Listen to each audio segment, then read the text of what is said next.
Welcome to Beardy, Bruce Lee Central. Hey everybody, it's Birdie here. What's going on, guys? Okay, so I managed to find this rare VHS tape of Joe Louis talking about Bruce Lee and actually performing Bruce Lee's speed punch. The same speed punch that Bruce Lee taught him at the Long Beach tournament in 1967. Okay, this is some rare stuff, guys. Take a look. You can believe you're hitting an opponent with a punch or a strike or a kick.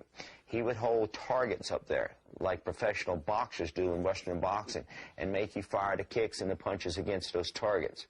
So he got us more into target practice as opposed to make-believing. He would divorce himself from practicing the prearranged katas and say, let's spend more time sparring. Let's do the actual engagement of contact. There was a lot of emphasis in the styles on the key to success is to be able to execute the proper technique with extreme speed, power, and deceptiveness. Bruce would take it a step further. It's not only your ability to execute the technique, but also what do you do when you receive the technique. He believed a lot in toughening the body, conditioning the body, being able to endure the punishment of someone attacking you. And so physical conditioning was very much a part of his persona, so to speak. If you throw a punch, you throw a kick, in my personal opinion, the purpose of that technique is to do damage. Well, Bruce Lee had the same philosophy, so we hooked up like that. So in, let's see, I met Bruce in '67, we started working together later that year, '67, '68, and then somewhere in '69, when I started working with Bruce, I won like 11 consecutive grand championship titles without losing. I became invincible all of a sudden. Well, Bruce hit me just as my career was peaking anyway, so we kind of complemented each other would be the correct word. Bruce and I were always watching idols of his, such as the boxers, Muhammad Ali, Jack Dempsey, Willie Pep, Stanley Sadler. And what we were watching on film were full contact action, stuff that was working for real fighting, real combat. Gradually start showing you some of the moves that Bruce Lee worked with me on specifically. I'm going to rush through this, and the transition that's going to take place in the next 30 minutes perhaps took place over a period of 4 to 6 months of Bruce and I working together. Basically, he would show me some drills and I would go and work on it for a week. I'd come back, he'd show me something else, so forth and so on. One of the first things I want to point out is let's pick it up in terms of what my style looked like at the time Bruce and I actually started meeting. Alright, now zoom back and watch my stance here. In the old days, I used to fight like this. In Okinawa, I learned to fight with my right side forward. As I fought with my right side forward, I would have one hand in front of my rib cage like so, one hand down along my side, I just protected my side. And we concentrate a lot on front hand strikes to the face like this, and a lead off side kick off the front leg. So stepping up this way, folding a knee, and just blocking it straight in. Sometimes we would step behind and lock it straight in at our opponent. So a lot of what Bruce Lee did was, in the beginning, he did start copying my fighting stance, which he thought looked pretty theatrical, and it did for film work. I switched, when I came over from Okinawa, switched from fighting right side forward. I switched back and started fighting left side forward because I got a real bad bone bruise on my heel a week before the 1966 United States National Championships. So when I went up to fight and won that tournament subsequently in 1966, I fought everybody and beat everybody with my left side forward. So at the time I met Bruce, my fighting stance looked something like this. A low stance, this arm is in front of my rib cage, and I kept my head straight against my opponent. I did a lot of faking, a lot of punching with the front hand, and lots of grabbing and track with the front hand, and I would work quite a bit off this lead leg side kick coming in. Sometimes I would grab, come over the top with a punch, or come over the top with a hammer finished. I didn't use a lot of variations of combinations of what have you. Facing straight ahead, My stance looks something like this. Protect my rib cage, I put my elbow in front of that. Protect the groin, I put my fist in front of that. Protect my rib cage, and I stayed here. Somebody went from head, I would lean back, step out of range, or just catch him on the defensive sidekick coming in, or beat him to the draw by not letting them get set, or not letting them fly first. So this is where I was when I met Bruce Lee. I was already the United States national champion. I was already an amateur world champion, and I'd won a number of major tournaments before he came along.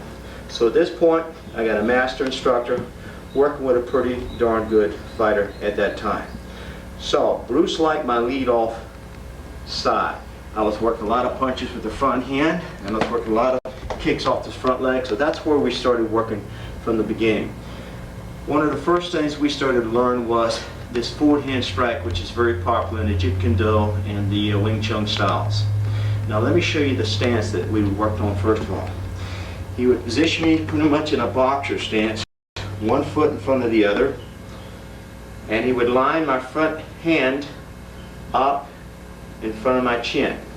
Notice one of the key principles he worked on first was power side forward. So since I was right-handed, that was my power side. He emphasized by putting that side forward. Interesting enough, I was already doing that in Okinawa. Now, this front hand went in front of my face, this elbow went in front of the rib cage. The rear hand was not off to the side like this, like you do in boxing, but again, both fists were straight in front of my chin, and I had sort of a vertical fighting stance like this. The Wing Chun punches were always straight in, one fist straight in front of the other. They would rotate over the top, and as you would execute the punch, right at the end of the punch, you would get to power basically from 4 places. Now watch the power. Number 1, just as you would make contact, watch my forward hand strike here. I was taught by Bruce to hit with the bottom 3 knuckles. I would extend the punch right at the end. I would snap this wrist. That would be one source of power. Right at the end of the punch, I would snap this elbow. That would be a second additional source of power. Another source of power would be right at the end of that punch, I would torque the body and snap. And of course, the fourth and most important source of power was you would step into the punch, get the weight of the body behind it.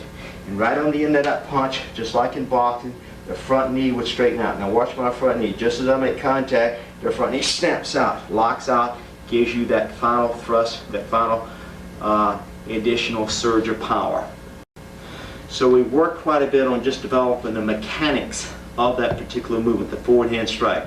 That was, in the late 60s, the most popular tournament technique known to man. And to this day, it is still the fastest technique known to man, the forward hand strike. Now, here is the key that he emphasized to me so far, is getting that explosive, deceptive speed. It's very important. It's of critical importance, and I'll show you what I mean by speed against my sparring partner. All right, Ron Weaver, come here and position against me. Just face me just as I'm facing you now. Now, what I like you to try to do is, Ron is very fast, as you will be watching him on this tape. I want you to take your right arm and just place it right in front of your chin, just like so. Now I want you to do a real fast, traditional upward block, like so, as fast as you can. Let me see how fast you can block up. Real fast, real fast. Okay, now, I want you to concentrate on me and try to move as fast as you can. Now let me just demonstrate this forward hand strike that Bruce Lee worked with me. I'm going to try it, first of all, from about 4 feet away. I'm going to throw the forward hand strike straight in front of your face. As soon as you see it coming, that's exactly what I want you to do, Ron. I want you to do an upward block and try to block it. Put your hand down there. Give me about 4 inches of space. You've got about 4 inches to move. I've got about 4 feet to move. As soon as you see that punch coming, just block it. All right, watch carefully. Let's see how quick you are. Oh, let's try it again. Try to move fast. Now. Let's try it one more time. This time I'm going to step back about 6 feet. Notice from here on, I'm out of kicking range. Okay, let's see if you can just touch my hand. Touch my hand, I'll consider it a block. All right, give me the 4 inches. You've got 4 inches to move. I've got about 6 feet. Concentrate now. Let's see how fast you are. Now, if you play this tape back slow motion, you notice he wasn't able to touch my hand. Now, relax. Bruce Lee used to do this in demonstrations at tournaments. The first time I saw him do it was 1966 International Karate Championships. Well, I didn't think much of it. But when you put somebody in front of you and you say, well, there's no power in that particular punch, well, then that's when I learned what they call the famous Bruce Lee 1-inch punch. In actuality, there's no such thing as the 1-inch punch. I don't know where the 1-inch punch concept came from.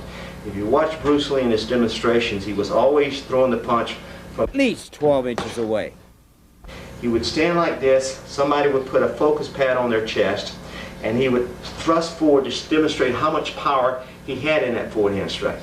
Now let me demonstrate what I'm talking about here. I used to do this in nightclub acts with a telephone booth, and I would always ask the bouncer of the nightclub to come up on the stage and demonstrate. First of all, I would demonstrate to see what kind of speed he had in his punch. Then I would show what kind of speed I had. Then people would say, hey, fine for speed, but where's the power? Now let me show you what I'm talking about, what's power. Ron, grab one of those focus pads. Now watch this for a second. First thing I'm going to do is this. I'm going to take this focus pad, put my feet side by side together. Ron, I want you to square off in the traditional boxing stance or karate stance, and I want you to take your best punch, your power punch from the rear side here. He's going to throw a punch with the rear hand, and I want you to hit me dead center of the chest as hard as you can. Alright? Now watch. I'm going to take this focus pad. This is about 1.5 inch thick focus pad. I caution you not to try this at home. I'm going to put it flush against my chest. Try not to slide off and hit me in the chin or slide off and hit me any lower, okay? Let's see what kind of power you got in that punch. Alright, go for it. Alright, notice how far back he knocked me. Alright, let's try it again, Ron. I want you to really step in there and put some oomph behind it. Alright, as hard as you can. Lay it in. Alright, notice again how far back he's driving me with a rear hand punch.